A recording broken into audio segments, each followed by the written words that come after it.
A government watchdog report is sounding the alarm that the Biden administration is failing to properly track foreign ownership of U.S. farmland, saying, quote, the USDA cannot report reliable information to Congress or to the public about where or how much U.S. agricultural land is held by foreign persons.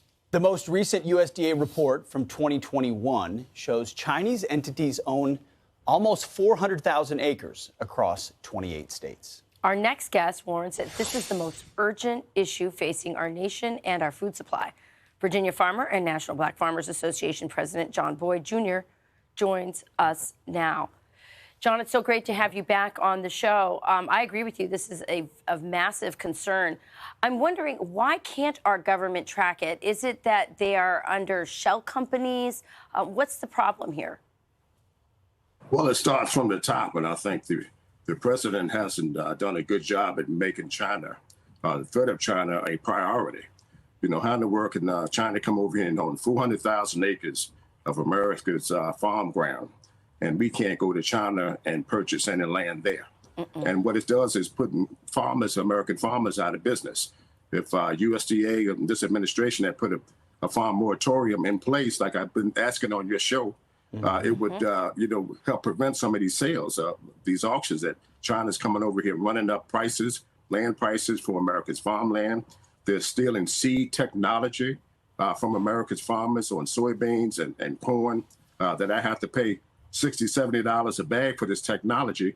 China's over here stealing it. That's a threat to America's agriculture farm belt in this country. It's national security, where they're buying land next to military bases. All of these things are happening on this administration's watch, and they haven't said anything about it, about how to put a law in place to prevent China from buying America's farmland. That should be the first thing that they should do. You know, if they can repeal debt relief for America's farmers, then they can put a few sentences in a bill to stop China from purchasing American farmland. They shouldn't be able to come to America and buy America's companies like Smithfield Foods. This goes on and on and on, and it's been going on very quietly in this country, where they're buying land from America's farmers. Farmers need good farm ground in order to expand their farming operation, because we're the only people in this country that don't get a raise by minimum wage. We have to do it by production on the three America's commodities: corn, wheat, and soybeans, something that America's farmers do better than anybody. China's over here stealing that technology. John, it's almost 400,000 acres of U.S. farmland now owned by Chinese entities. And we showed the map just a moment ago. It looked like over 50,000 acres in Texas. It looked like the most pure acreage in Texas or Utah, Virginia, North Carolina, Florida, Missouri. Any consistency, John, into the types of farms or ranches that are targeted by Chinese entities? I know cotton's big in Texas, but you just named soy and some other products as well. Or is it just all farmland? Well, it's definitely good farm ground, and definitely soybeans and corn.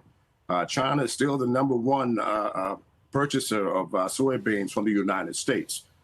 Could possibly be one of the reasons why the administration don't want to stand up to them. But somebody has to take a strong leadership approach towards China and say, you know what, enough is enough. We're not able to do these things in your country. You shouldn't be able to come to the United States with no curtail whatsoever and purchase America's best farm ground and steal technology from America's farmers. Something should be done here. Farmers are the hardest working people. We can work 24/7 and we never would catch up, you know? And here this administration hasn't done enough to keep America's farmers on the farm. And the number one thing they could have done was stop farm foreclosures. That would stop China from showing up at these farm auctions and purchasing America's farm ground. Yeah, they're pricing small farmers, good men and women, right out of the market. Also, by the way, they own 2 of our 5 largest meat processing plants as well. So they're taking over that as well. I just love that you come on and raise the flag on this. We wish Washington would pay more attention. It's a really, really important issue, John. Thanks for